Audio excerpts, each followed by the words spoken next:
que está travando a humanidade.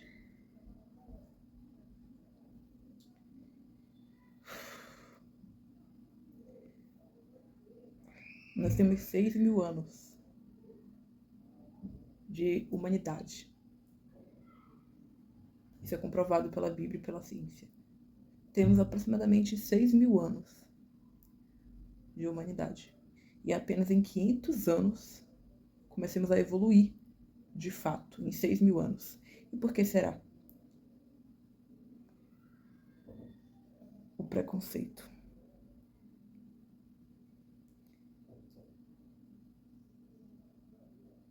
O preconceito. O preconceito, ele destrói ideias antes mesmo delas surgirem. O preconceito afasta povos, faz povos entrarem em guerra. A gente passou 5.500 anos fazendo, sabe o quê? Brigando, vendo quem fazia o discurso melhor, vendo quem era mais bonito, mais feio. Enquanto apenas 500 anos,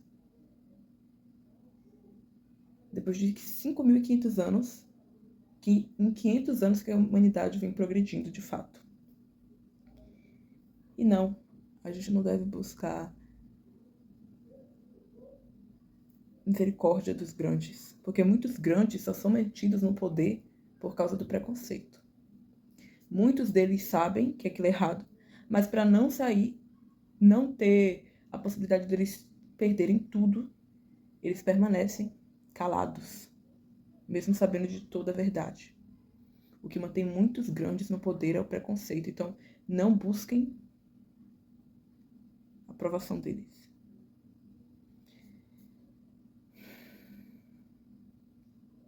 Não busquem. Agora, o real poder de Deus, dons e humildade. Nós temos dons e não poder. Nós não somos poderosos. Nós temos dons e não poder. Poder é o que Deus tem. Vamos usar um exemplo de posse e propriedade. O que é posse? Posse é aquilo que eu possuo, é aquilo que eu tomo à força. Propriedade é aquilo que é meu por direito, é como se fosse minha própria pele, propriedade. Objeto que eu posso comandar, porque é como se fosse minha própria pele. E posse é algo que eu vou lá e tomo à força.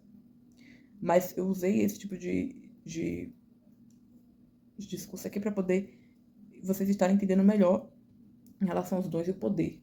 Deus é o poder. Deus tem poderes.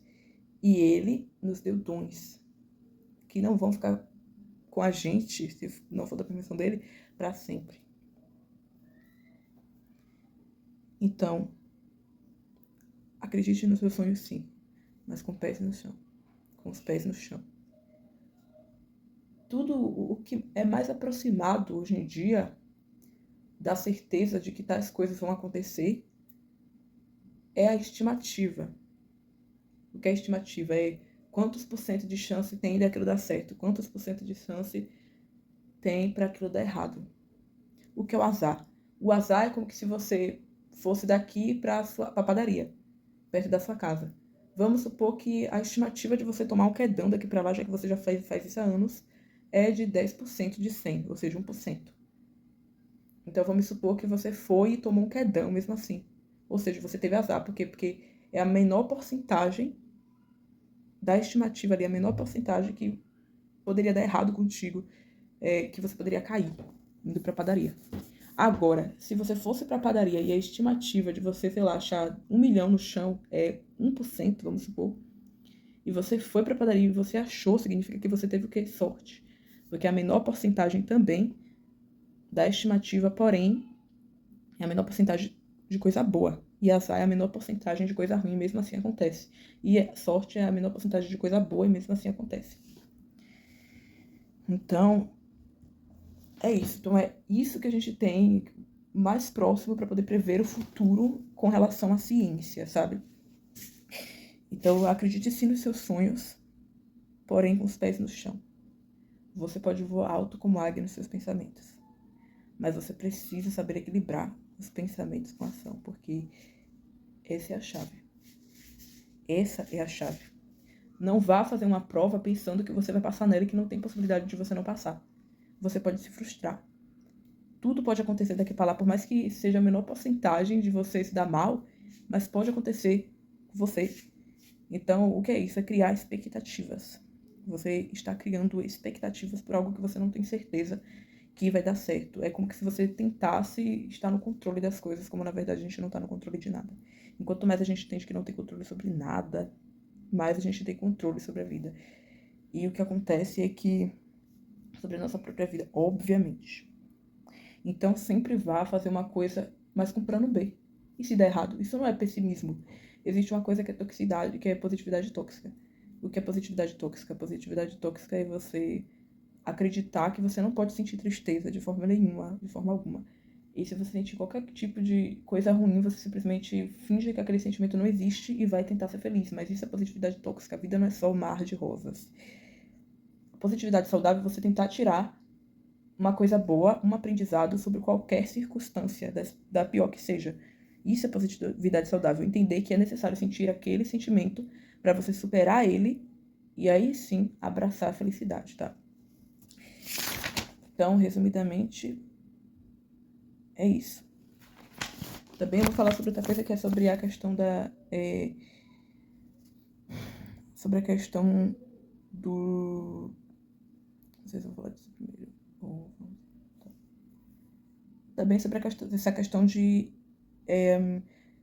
o ser humano e sua inquietação. Resumidamente, existe uma frase que é bem assim. Existe uma oscilação entre o desejo de alcançar e o tédio de possuir. Vou repetir. Existe uma frase que eu não sei de quem é, que é assim. A vida é uma constante oscilação entre o desejo de alcançar e o tédio de possuir. Ok? Então, mentes não saudáveis, feridas não tratadas, remetem a isso, a uma vida assim. Você fica com desejo de ter e quando você tem, você se frustra. Você não fica satisfeito, não fica satisfeita com isso. E simplesmente se frustra completamente. É bom tratar da sua mente, do seu cérebro, porque a vida é assim, de certa forma. A gente vai querer coisas e quando a gente alcançar tais coisas, a gente não vai mais sentir aquela coisa toda de antes. Mas a gente precisa, quando a gente alcançar uma coisa, a gente precisa alcançar essa coisa e usar essa coisa como auxílio, de certa forma, para você evoluir mais e mais e não simplesmente esquecer que aquilo existe, deixar de lado. Não, é utilizar daquela coisa que você conseguiu para você conseguir evoluir mais e mais e valorizando aquilo, valorizando aquela sua conquista. Obviamente. Eu costumo dizer que pessoas machucadas se atraem por pessoas superficiais. Pessoas machucadas que não tratam disso, dos seus machucados. Por que se atraem por pessoas superficiais? Porque é o famoso amor platônico, né? É o amor inalcançável. Ou seja, elas sabem que aquela pessoa não tá nem pra elas, elas sabem que não tem como dar certo, aquela conexão não bate, ou algo do tipo. Mas mesmo assim elas continuam presas ali. Muitas das vezes nem é por causa do ego. Claro que o ego tá, mas nem sempre é somente por causa do ego. E sim porque no cérebro da pessoa ela pensa, eu não mereço esse amor. Então, eu não mereço amor de verdade. Então, de uma forma subconscientemente, a pessoa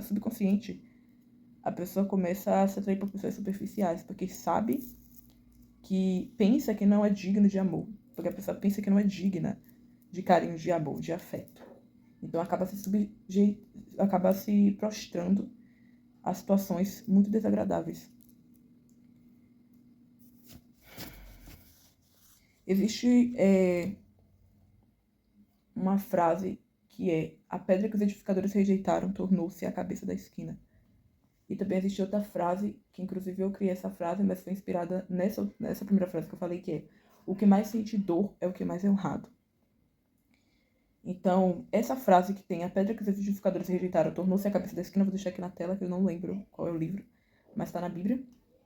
E claramente fala sobre Jesus, sobre Deus. A pedra que os edificadores rejeitaram. Se a gente for ver ao pé da letra, a pedra, os edificadores, quem são os edificadores? Os que estão construindo o templo, construindo o reino, construindo o castelo. Então, os edificadores são esses, os poderosos, os grandes. Eles olharam para aquela pedra e pensaram: ela não vai servir de nada. Então, eles rejeitaram ela. E aí, foram utilizar de outros materiais. Só que, logo em seguida, vem o quê? Tornou-se a cabeça da esquina.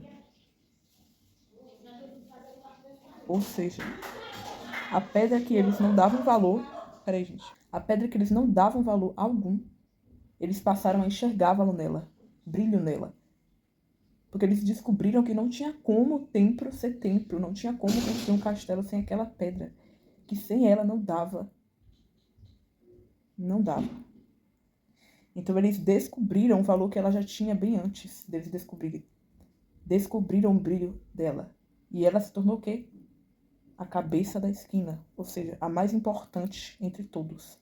E ela sempre foi, mas eles não enxergaram isso. E Deus, na Bíblia, fala que Jesus falava em parábolas. Então, a gente pode identificar essa passagem o quê? Que a pedra é Jesus. E os edificadores eram os sacerdotes, os grandes. Eles rejeitaram Jesus. Eles não acreditaram em Jesus, eles humilharam Jesus, deixaram ele de lado. Só que muitos depois descobriram que era Jesus, mesmo depois dele ter sido crucificado. Muitos se arrependeram amargamente. E os que não se arrependeram pagaram de alguma forma, com certeza. Então, descobriram depois que ele é a cabeça da esquina, ele é o rei, o dono de tudo, literalmente. E com certeza os que não se arrependeram pagaram. Até os que se arrependeram pagaram. E também tem: o que mais sente dor é o que mais é honrado. Essa é a frase que eu fiz. No caso, inspirada nessa frase. O que mais sente dor é o que mais é honrado. Agora eu vou falar sobre uma coisa que é muito forte mesmo, que foi um sonho que eu tive. Eu vou deixar aí na tela aí pra vocês verem, daqui a pouco a imagem. E eu sonhei com... eu tava num momento bem assim, barril da minha vida, barril mesmo, na qual eu estava entregue totalmente a vícios e tal. E aí, simplesmente, eu pedi pra Deus um sonho de revelação. E ele me deu um sonho na qual eu tava sentada no sofá e tinha umas pessoas ao meu redor. E a televisão tava ligada. E aí passava... A gente assistia tipo uma série. E quando eu pensei que não, a série era grande. E quando eu pensei que não, a primeira coisa que eu via era um soldado romano lambendo o chão. Lambendo o chão. E aí, quando eu acordei de primeiro, eu sabia que aquilo tinha sido um sonho de revelação, mas eu não entendi. E minha mãe tinha falado Eca no sonho, minha mãe falava Eca, que coisa estranha. E eu, tipo... E depois de um bom tempo, eu consegui entender o que significava aquilo, que eu não sabia, saía da minha cabeça. Significa que muitas pessoas se humilham muito. Chegou ao nível de humilhação extrema por causa do vício. O soldado estava lambendo o chão. Soldado romano. O que é soldado romano? Denota o que? Poder. É um símbolo de poder.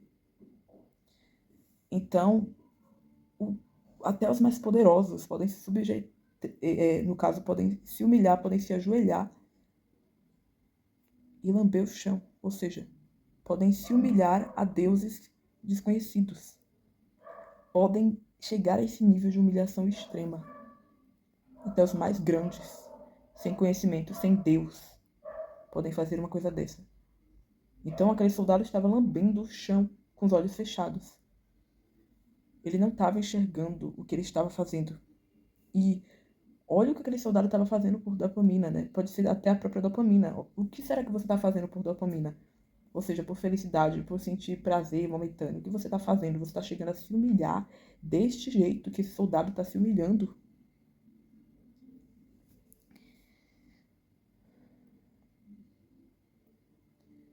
Então essa palavra que tem no chão não estava no meu sonho, mas eu também vou falar sobre ela. Essa palavra, ela não significa absolutamente nada. É só um conjunto de letras gregas aleatórias. E o que acontece é que isso também significa que você pode estar se humilhando por deuses que nem existem. Você pode estar se prostrando por idealizações da sua cabeça, que de fato não está acontecendo, que de fato não é verdade. Você pode estar acreditando em algo que não é real, que é só coisa da sua cabeça.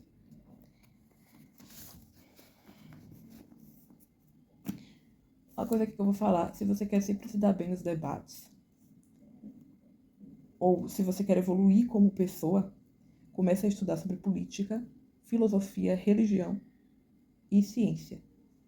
Os 4 pilares que, se você soubesse, você conseguir dominar, você vence qualquer debate. O objetivo não é vencer debates. O objetivo maior é a evolução da humanidade, né?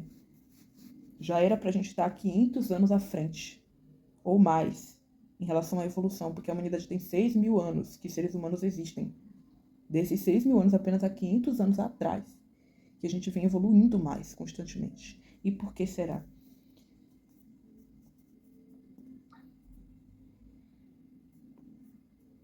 Então vem o final, né? Que é o que eu quis trazer para esse vídeo foi como o preconceito, a ignorância e o afastamento de Deus travam a humanidade. O que a gente pode fazer agora para mudar esse rumo? Aí essa pergunta fica com você para responder.